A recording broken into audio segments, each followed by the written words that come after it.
Hello student, welcome to my YouTube channel Biology at your fingertips. This is K Pawan, your friend, your teacher, come mentor. मैं हमेशा आपसे कहता रहा हूँ biology रटने वाला विषय नहीं है, तो क्यों करेंगे रटना शुरू जब आपके साथ है ये बायोलॉजी ग्रुप।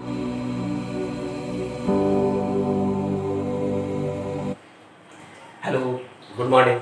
आज हम लोग एक न्यू चैप्टर मानव प्रजनन ह्यूमन रिप्रोडक्शन स्टार्ट कर रहे हैं। सबसे पहले ये चैप्टर स्टार्ट करने से पहले मैं आपको एक समरी संक्षेप में बता दे रहा हूँ कि आपको इस चैप्टर में मैं क्या क्या पढ़ाऊंगा, क्या क्या टॉपिक का नाम होगा। तो सबसे पहला जो हेडिंग होगा वो होगा परिचय। मैं सबसे पहले इस चैप्टर से आपका परिचय करूँगा, ये मानव प्रजनन है क्या। ठीक है, तो फर्स्ट टॉपिक में हम लोग पढ़ेंगे परिचय, माने introduction of this chapter, introduction of this topic. जो दूसरा हेडिंग है, दूसरे हेडिंग में हम लोग पढ़ेंगे जनन अंग के बारे में, जनन या रिप्रोडक्टिव ऑर्गन। अब जैसा कि नाम से ये स्पष्ट है जनन अंग है, तो वैसा अंग जो जनन की प्रक्रिया में भाग लेता है उसको हम जनन अंग कहेंगे। यह कितने प्रकार का होता है, कौन होता है, ये सब हम लोग आगे टॉपिक में देखेंगे। तो दूसरा जो हेडिंग होगा वो हम पढ़ेंगे जनन अंग। फिर इस जो जितने तरीके का जनन अंग, चूंकि आप जानते हैं कि जो मनुष्य है वो यूनिसेक्स हो, एक लिंगी होता है, यानी इसमें नर और मादा अलग अलग पाए जाते हैं। नर जनन अंग नर में पाया जाता है, मादा जनन अंग मादा में पाया जाता है। इसलिए दोनों नर में पाए जाने वाले अंगों के बारे में पढ़ना है और मादा में पाए जाने वाले अंगों के बारे में पढ़ना है। तो नेक्स्ट टॉपिक होगा नर जनन अंग या मेल रिप्रोडक्टिव। ठीक है, और उसी तरीके से इसके आगे जो मादा में जो जनन अंग पाए जाएंगे उसे कहेंगे मादा जनन अंग या फीमेल रिप्रोडक्टिव ऑर्गन। ठीक है, तो हम लोग सबसे पहले परिचय इस चैप्टर का, उसके बाद जनन अंग किसको कहते हैं, नर जनन अंग कौन कौन सा है, मादा जनन अंग किस कौन कौन सा है, मतलब वैसा जनन अंग जो मादा में पाया जाएगा उसको हम मादा जनन अंग कहेंगे। और इसके बारे में पूरा विस्तार से आपको, ठीक है। तो पहले हम इस रिप्रोडक्टिव ऑर्गन के बारे में पढ़ेंगे कि मेल में कौन कौन सा रिप्रोडक्टिव ऑर्गन पाया जाता है, फीमेल में कौन कौन सा रिप्रोडक्टिव ऑर्गन या जनन अंग पाया जाता है। उसके बाद हम लोग पढ़ेंगे युग्मक जनन।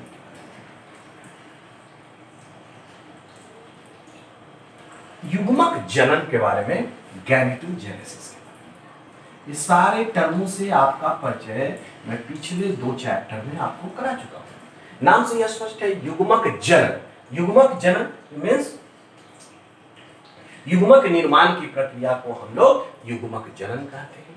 और यह युग्मक जनन 2 प्रकार का हो सकता है। एक को कहेंगे नर युग्मक जनन, मतलब जब युग्मक का निर्माण नर में हो उसको हम मेल गैमेटोजेनेसिस कहते हैं, या इसी को हम लोग शुक्राणु जनन भी कहते हैं।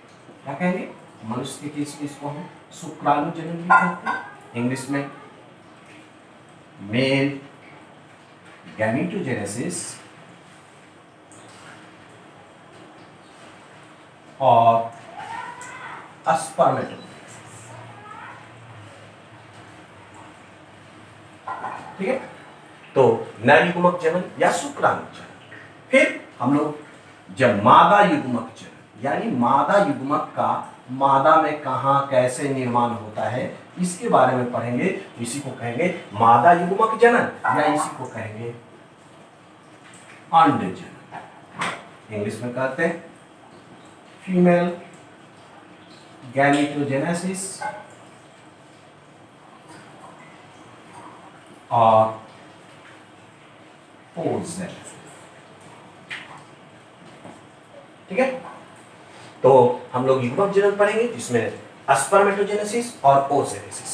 इस टॉपिक में हम लोग पूरा पढ़ेंगे कि आखिर स्पर्म का निर्माण कहाँ होता है, कैसे होता है, फिर मादा युग्मक या ओवम का निर्माण मादा में कैसे होता है, कहाँ होता है। तो हम लोग पढ़ेंगे युग्मक जनन के बारे में, ठीक है। फिर उसके बाद जो ये नर युग्मक और मादा युग्मक का निर्माण होगा तो हम पढ़ेंगे कि नर युग्मक की संरचना, नर युग्मक की संरचना या इसी को कह लीजिए शुक्राणु की संरचना। यानी जो नेक्स्ट टॉपिक होगा इसमें हम ये पढ़ेंगे कि नर युग्मक आखिर होता कैसा है, मतलब स्ट्रक्चर ऑफ मेल गैमेट या स्ट्रक्चर ऑफ स्पर्म के बारे में पढ़ेंगे। तो हम यहां लिख सकते हैं स्ट्रक्चर ऑफ मेल गैमेट या स्पर्म, ठीक है। तो हम लोग स्पर्म की संरचना के बारे में पढ़ेंगे कि कैसा होता है। उसी तरीके से जो नेक्स्ट टॉपिक होगा उसका मादा युग्मक की संरचना, मादा युग्मक की संरचना या अंड की संरचना, मतलब स्ट्रक्चर ऑफ फीमेल गैमेट और ओवम या ओवा। यानी मादा युग्मक कैसा होता है, कहां उत्पन्न होता है, कैसे निर्माण होता है, इसके बारे में इस टॉपिक में हम लोग पढ़ेंगे। नर युग्मक की संरचना पढ़ेंगे, मादा युग्मक की संरचना पढ़ेंगे, ठीक है। इसके बाद जो नेक्स्ट टॉपिक होगा उसका नाम है मासिक चक्र।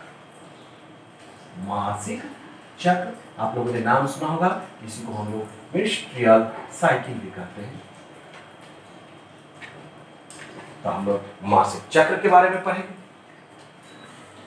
फिर जो नेक्स्ट मासिक चक्र आप लोग जानते हैं कि महिलाओं में एक निश्चित अवधि का एक चक्रीय प्रकर्म होता है जो हमारे जन्म से संबंधित होता है। तो यहां हम इस चैप्टर में पढ़ेंगे मासिक चक्र, और इन सारे टॉपिक के बारे में मैं विस्तार से पढ़ाऊंगा। अभी मैं बता रहा हूं कि इस टॉपिक में आपको क्या क्या इस चैप्टर में पढ़ना है। मासिक चक्र के बाद हम लोग पढ़ेंगे स्खलन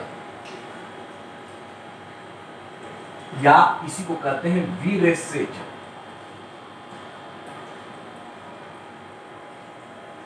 मतलब एजाकुलेशन,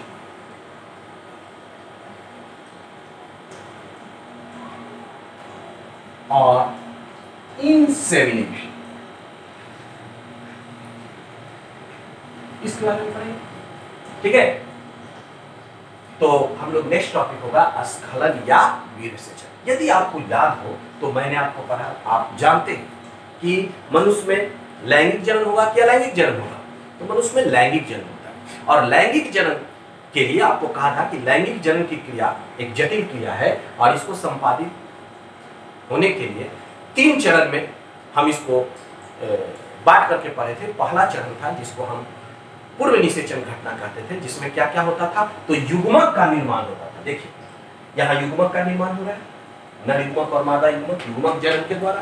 फिर जो दूसरा इवेंट था फर्टिलाइजेशन के पहले, माने निषेचन के पहले, वो था युग्मक का स्थानांतरण। माने नर अलग है और मादा अलग है, तो नर से मादा तक वो गैमेट पहुंचना चाहिए, तो वही पहुंचता है स्खलन या वीरेसेचन के रूप में। कैसे क्या होता है वो आगे हम देखेंगे। तो स्खलन और वीरेसेचन नेक्स्ट टॉपिक का नाम होगा, स्खलन या वीरेसेचन। उसके बाद हम लोग पढ़ेंगे निषेचन। निषेचन या इसी को हम कहते हैं फर्टिलाइजेशन। आपको मैं सब बता चुका हूं, कहा था कि जो ये फर्स्ट चैप्टर और सेकंड चैप्टर वास्तव में बेस है, और सारे टर्मों से परिचय मैं वहां पर आपको करा चुका हूं। जैसे मैंने बताया था निषेचन क्या है, कि निषेचन वह प्रक्रिया है जिसके द्वारा नर युग्मक और मादा युग्मक आपस में संलयित होते हैं और युग्मनज का निर्माण करते हैं। तो हम लोग पढ़ेंगे निषेचन के बारे में।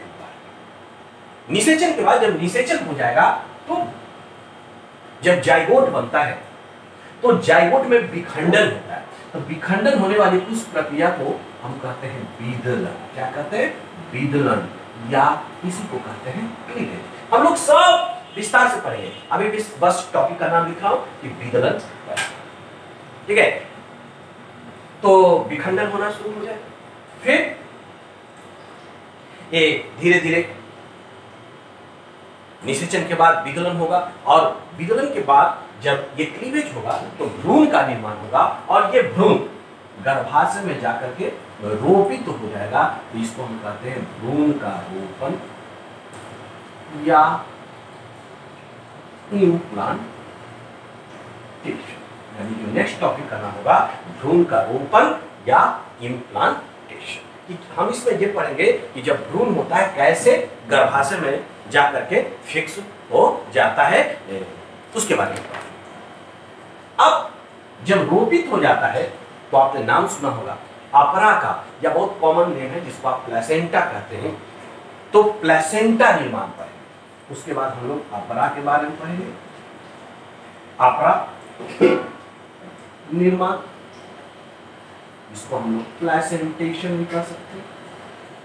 यही प्लेसेंटा के द्वारा आप लोगों ने सुना होगा, हम सब आपको बारी बारी से काफी विस्तार से पढ़ाएंगे कि अपरा का निर्माण होता है। यही अपरा के द्वारा, इसी प्लेसेंटा के द्वारा माता से भोजन या पोषण ग्रहण करता है, ठीक है। तो ये प्लेसेंटल सिग्नल है।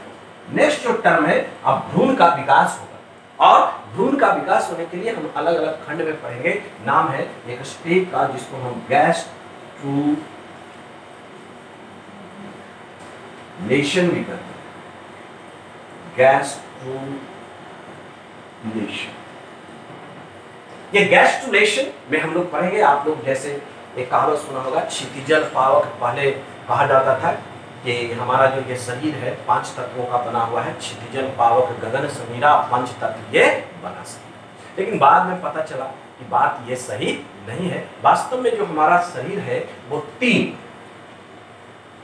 जनन स्तर का बना हुआ रहता है, एक्टोडर्मिस, मेसोडर्मिस और एंडोडर्मिस। हम लोग आगे पढ़ेंगे बाह्य त्वचा, मध्य त्वचा और अंतस्थ त्वचा। ये तो हम गैस्ट्रुलेशन में, हम इस गैस्ट्रुलेशन में पढ़ेंगे कि किस तरीके से 3 स्तरों का निर्माण होता है, और इन्हीं 3 स्तरों से विभिन्न अंगों का निर्माण होता है। तो हम लोग नेक्स्ट टॉपिक का नाम रहेगा अंग विकास। मतलब जो ये 3 जनन स्तर बनते हैं इस गैस्ट्रुलेशन में, उन्हीं से विभिन्न अंगों का निर्माण होता है। काफी इंटरेस्टिंग होगा, आप जानेंगे कि आंख का निर्माण कहां से होता है, नाक का निर्माण कहां से होता है, और इसी को हम लोग कहते हैं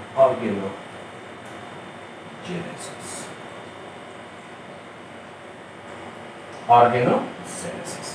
ठीक है, तो फिर अंग का निर्माण होगा, और उसके बाद जब अंग विकसित होते हैं, हम सब आप लोग जानते हैं कि एक गेस्टेशन पीरियड होता है,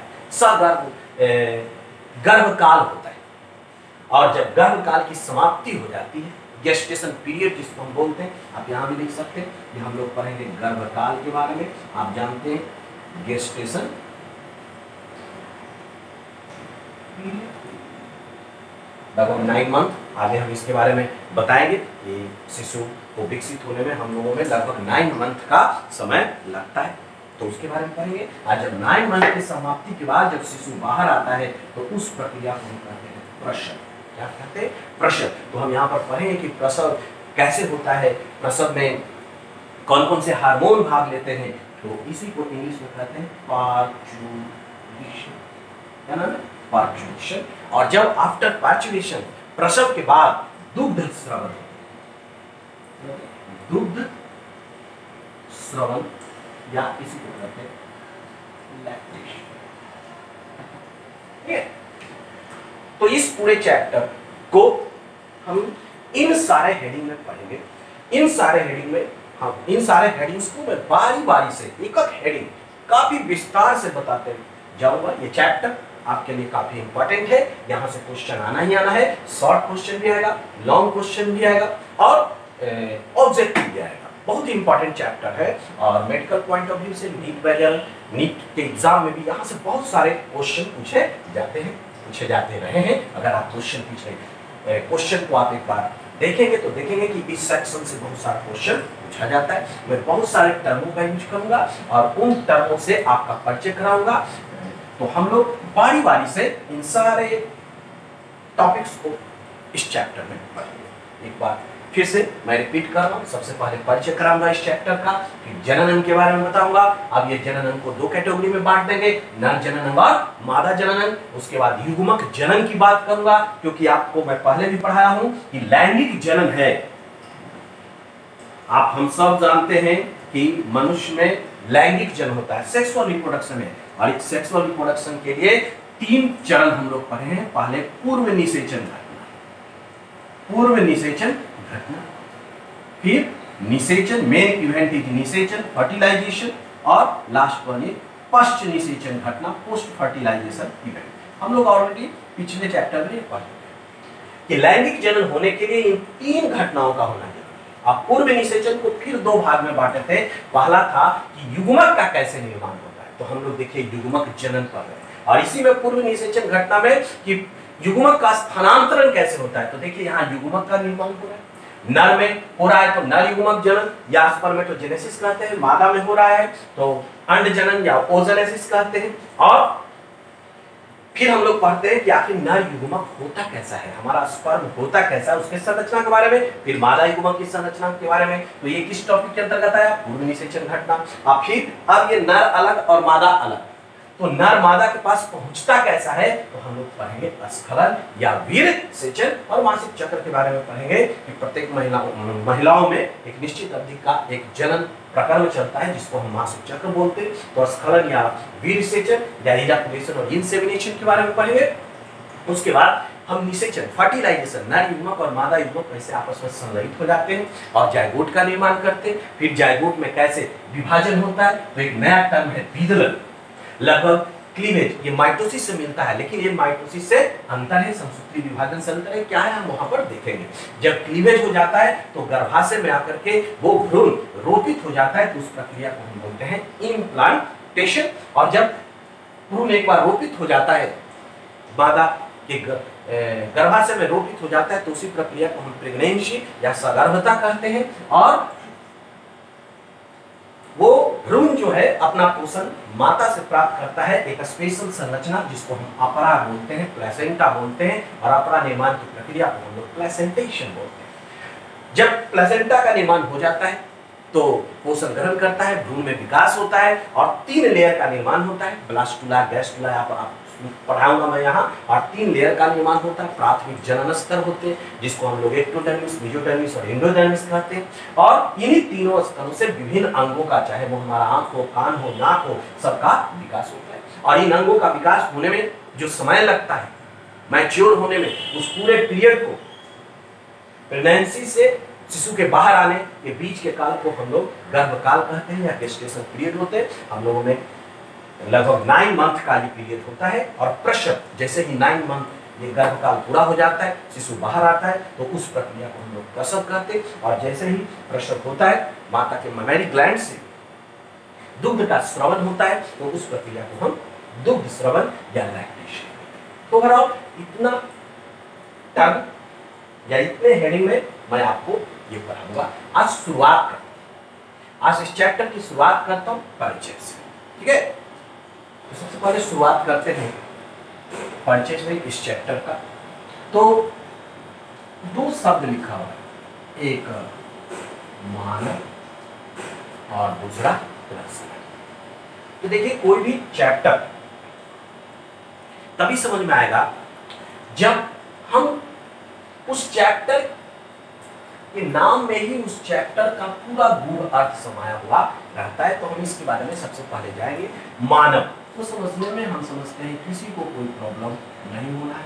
हाँ, ये वही है, वही जीव है जो इस संसार का सबसे इंटेलिजेंट जीनियस ऑर्गेनिज्म है, और हम लोग इसी मानव की कैटेगरी में आते हैं। और तो पहला पॉइंट तो मानव हम आप सब जानते हैं। दूसरा पॉइंट जो ये मानव होता है वो एक लिंगी होता है, एक लिंगी या यूनिसेक्स होता है। मैंने आपको बार बार पिछले क्लास में कहा था कि जो पहला 2 चैप्टर है काफी इंपॉर्टेंट है, उसमें बहुत सारे टर्म हैं जिनका उपयोग मैं डायरेक्ट आगे वाले चैप्टर में करूंगा। और आपको मैंने पढ़ाया था एक लिंगी, यानी जीवों को 2 भागों में बांट सकते थे। इस संसार में जो जीव पाए जा रहे थे, एक लिंगी जिसमें नर और मादा अलग अलग पाए जाते थे, तो वैसे जीवों को हम एक लिंगी कहते थे। माने जीव दो तरीके का था, एक उभयलिंगी और दूसरा एक लिंगी, यूनिसेक्सुअल और बाइसेक्सुअल। माने इस संसार में जो जीव पाए जा रहे थे, मान तो दो कैटेगरी में बांट सकते थे, एक लिंगी और दूसरा द्विलिंगी या उभयलिंगी। एक लिंगी वैसे जीव को कहते थे जिसमें नर जननांग अलग जीव में पाया जाता है और मादा जननांग अलग जीव में पाया जाता है, तो वैसे को कहते हैं एक लिंगी। और कुछ जीव ऐसे भी होते हैं जिसमें नर जननांग भी पाया जाता है और एक ही जीव में मादा जननांग भी पाया जाता है, तो उसको हम द्विलिंगी या उभयलिंगी कहते हैं। ठीक है, तो मनुष्य कैसा है? एक लिंगी है, यानी यहां नर अलग और मादा अलग। नर और मादा अलग अलग दो जीव होते। ठीक है, तो पहला टर्म याद रखना है कि मानव एक लिंगी जीव है, यानी यहां नर जननांग अलग जीव में पाया जाता है और मादा जननांग अलग जीव में पाया जाता है। दूसरा जो टर्म है वो है द्विरूपता। द्वि माने लैंगिक द्विरूपता, लैंगिक द्विरूपता, इसी को हम लोग कहते हैं सेक्सुअल डायमॉर्फिज्म। सेक्सुअल डायमॉर्फिज्म, लैंगिक द्विरूपता। लैंगिक द्विरूपता क्या है? करें कि ये मनुष्य ऐसा जीव है जिसमें लैंगिक द्विरूपता पाई जाती है। लैंगिक द्विरूपता का मतलब है वो जीव जिसमें नर जननांग और मादा जननांग है, उन पे बाहर आप देख करके ही बता दे सकते हैं, देखने में ही दोनों नर अलग और मादा अलग लगते हैं। जैसे हम ही लोगों में देखिए तो नर में दाढ़ी मूंछ पाया जाता है, मादा में दाढ़ी मूंछ नहीं पाया जाता। नर में मैमेरी ग्लैंड ज्यादा विकसित नहीं होता, मादा में मैमेरी ग्लैंड ज्यादा विकसित होता है। नर की आवाज फटे हुए बांस की तरह होती है, माने मोटी होती है, और मादा की आवाज महीन होती है, पतली होती है, सुरीली होती है। तो आप शारीरिक रूप से देख के बता दे सकते हैं कि कौन नर है और कौन मादा है। तो इसी स्थिति को हम कहते हैं लैंगिक द्विरूपता। तो अगर कोई पूछ दे मनुष्य क्या है, तो मनुष्य वास्तव में इस संसार का सबसे जीनियस जीव है, इंटेलिजेंट जीव है, जो एक लिंगी होता है, जिसमें नर और मादा अलग अलग पाए जाते हैं और इनमें लैंगिक द्विरूपता पाई जाती है। यानी आप देख करके बता दे सकते हैं कि ये नर है और एक मादा है। तो ये टर्म है। अब जो ये दूसरा टर्म है प्रजनन, दूसरा टर्म है प्रजनन या इंग्लिश में बोलते हैं रिप्रोडक्शन। आपको बता चुका हूं, रिप्रोडक्शन सजीवों का एक प्रमुख गुण है और यह वह प्रक्रिया है जिसके द्वारा कोई जीव अपने समान संतान की उत्पत्ति करता है, तो उसी को हम कहते हैं प्रजनन। ठीक है, अपने समान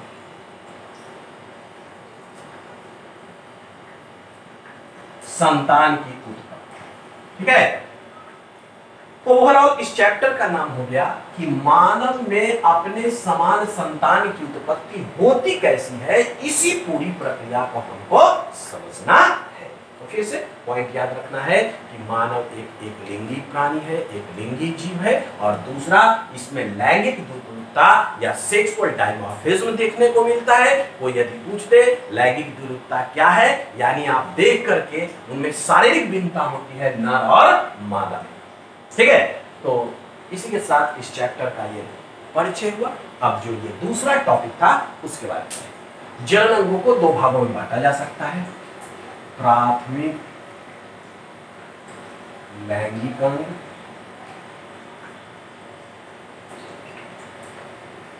और दूसरा द्वितीयक लैंगिक। इंग्लिश में इसको कहते हैं प्राइमरी सेक्स ऑर्गन और इसको कहते हैं सेकेंडरी सेक्स ऑर्गन। ठीक है, तो आपसे कोई पूछ देगा कि प्राथमिक लैंगिक अंग क्या है और द्वितीयक लैंगिक अंग क्या है, तो सबसे पहले तो जनन अंग कहा कि जो जन्म की प्रक्रिया में शामिल होते हैं प्रत्यक्ष रूप से या अप्रत्यक्ष रूप से। तो प्राथमिक जनन कहते हैं जहां युग्मक निर्माण होता है, युग्मक निर्माण। यानी वैसे लैंगिक अंग जो युग्मक निर्माण करते हैं तो उसे हम कहते हैं प्राथमिक लैंगिक अंग। ठीक है, तो युग्मक निर्माण होता है, प्राथमिक लैंगिक अंगों में क्या होता है, युग्मक निर्माण होता है, पहला। दूसरा, हार्मोन का स्रावन होता है, हार्मोन का स्रावन करते हैं जो ये प्राथमिक लैंगिक होंगे, यहां पे युग्मक का निर्माण होगा। युग्मक मीन्स चाहे तो नर युग्मक का निर्माण हो जाए या मादा युग्मक का निर्माण हो जाए। यदि गैमेटोजेनेसिस टेक्स प्लेस, युग्मक जनन जहां हो रहा है, तो उस अंग को ही हम कहते हैं प्राइमरी सेक्स ऑर्गन। और जो ये प्राइमरी सेक्स ऑर्गन या प्राथमिक लैंगिक अंग होता है वो हार्मोन का भी स्रावन करता है। इसका एक दूसरा नाम भी है कि इस प्राइमरी सेक्स ऑर्गन को हम लोग जनन या गोनाड भी कहते हैं, याद रखिएगा। ठीक है, तो कोई पूछ दे प्राथमिक लैंगिक अंग किसको कहते हैं, तो वैसा लैंगिक अंग या वैसा जनन अंग जहां पर युग्मक का निर्माण होता है, जो हार्मोन का स्रावन करते हैं, उसको हम प्राथमिक लैंगिक अंग कहते हैं। इसका एक दूसरा नाम गोनैड भी है। आप एग्जाम्पल में याद रखेंगे, वृषण, ये वृषण मेल में पाया जाएगा, टेस्टिस आपने नाम सुना हो। और दूसरा अंडाशय या ओवरी, तो ये नर में और ये मादा में। तो प्राइमरी सेक्स ऑर्गन नर में वृषण है और मादा में अंडाशय। एक बात और याद रखना है, ये हमेशा जोड़ा में होता है। क्या होता है, जोड़ा में पाया जाता है, सदैव जोड़ा में पाया जाता है, पेयर में पाया जाता है। इसी का अगर हम अपोजिट देखें तो द्वितीयक लैंगिक अंग कहते हैं। इसी का उल्टा आप लिख सकते हैं, जहां युग्मक निर्माण नहीं होता, बल्कि ये जो द्वितीयक लैंगिक अंग होते हैं वो युग्मक को एकत्रित करने, संग्रहित करने में, निषेचन करने में या स्थानांतरित नर युग्मक को मादा युग्मक तक पहुंचाने में मदद करते हैं। तो वैसे अंगों को द्वितीयक लैंगिक अंग कहते हैं। तो ये किसमें मदद करते हैं, युग्मक के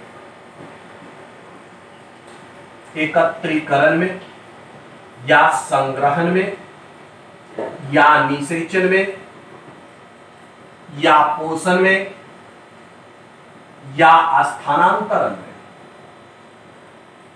मदद करते हैं। तो वैसे को बोलते हैं द्वितीयक लैंगिक अंग। माने ये भी जनन प्रक्रिया में भाग लेते हैं, लेकिन ये युग्मक निर्माण नहीं करते, तो इसको हम कहते हैं द्वितीयक लैंगिक अंग। और इनमें हार्मोन का भी स्रावन नहीं होता, यानी ये हार्मोन स्रावन नहीं करते, हार्मोन स्रावन नहीं करते। और इसका ये जोड़ा में पाया जाता है, तो ये एकल भी हो सकते हैं या जोड़ा में भी पाया जा सकता है, मतलब अकेले भी पाया जा सकता है और जोड़ा में भी पाया जा सकता है। एग्जाम्पल के तौर पे आप याद रख सकते हैं, मूत्र मार्ग है, जनन वाहिनी है, माने यूरिनरी ट्रैक्ट है, जनन वाहिनी मतलब रिप्रोडक्टिव ट्रैक्ट जिसको बोलते हैं, भलवा है, माने बहुत सारा। मैं और विस्तार से जब नर जननांग और मादा जननांग पढ़ाऊंगा तो आपको बताऊंगा कि नर में कौन कौन सा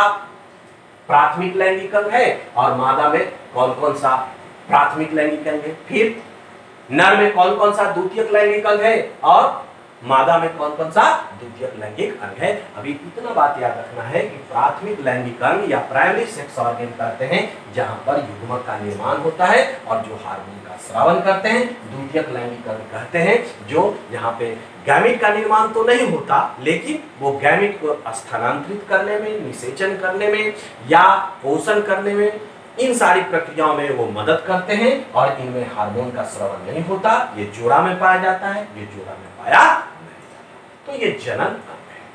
ठीक है, अब ये इन जनन अंगों को अभी मैंने आपको कहा था कि मनुष्य में सेक्सुअल डायमॉर्फिज्म यानी लैंगिक द्विरूपता पाई जाती है, यानी नर में या यूनिसेक्सुअल है मानव, तो नर में अलग तरीके का जनन अंग है और मादा में अलग तरीके का जनन अंग है। हम नेक्स्ट टॉपिक में नर जनन अंग के बारे में पढ़ेंगे कि नर में कौन कौन सा अंग रिप्रोडक्शन की प्रक्रिया में सम्मिलित है। Okay, thank you.